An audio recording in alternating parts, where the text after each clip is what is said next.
вроде мактадык жакшы эле. Баткен облусунун Сүлүктүү шаардык сот тутумунун кызматкерлери жогорку профессионалдык деңгээлде мамлекетибизде мыйзамдуулукту жана адилеттикти орнотуу үстүндө эмгектенип келишет. Алардын катарында Сүлүктүү шаардык сотунун улук сот приставы Турдугүл Байботоева да бар. Өзүнүн кызматтык милдетин мыкты билип, жоопкерчилик менен мамиле жасап келет. Айта кетсек, 5 баланын энеси сот приставтар кызматына 2020 жылдан бери кызмат өтөп келет. Ага чейин да башка кызматта иштеп жүрчү, ошо сот системасында эле. Ишин жакшы алып барат, жоопкерчиликтүү, мыйзам чегинде так өзүнүн инструкциясына жазылган, өзүнүн мыйзамдарына жазылган талаптардын баарын жетишерлик, даже жакшы деңгээлде алып барат. Соттук приставтарга сот жыйналышы убагында имаратта, залдарда жана жайларда, ошондой эле көчмө сот жыйналышы өткөрүлүп жаткан имараттарда жана жайларда коомдук тартипти камсыз кылуу жана сактоо милдети жүктөлгөн. Мындан сырткары процесстеги иш-аракеттерди аткарууда соттук аткаруучуларга көмөктөшүү жагы да каралган. Менин кол астымда 5 бала бар.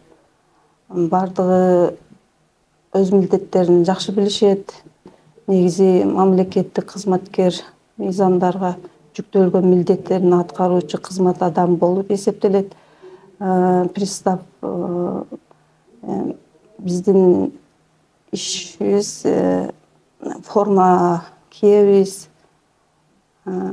Айырмачылыгыбыз форма кийебиз, биз дайым жетондорду тагабыз. Имараттагы коопсуздуктарды карайбыз. Сотторго, судьяларга көмөктөшөбүз.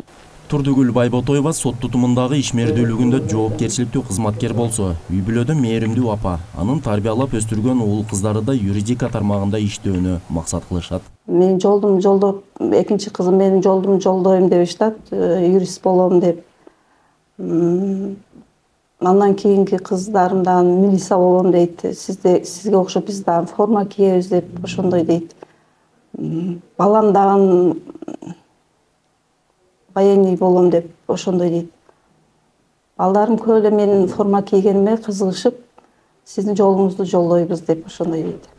Сот тутумунун кызматкерлери бүгүн кесиптик майрамын белгилеп жатат. Сот кызматкерлеринин негизги максаты сот отурумун калыс жана жоопкерчиликтүү өткөрүү менен сот адилеттигин камсыз кылуу болуп саналат. Бул амнистия боюнча суроолоруңар жокпу?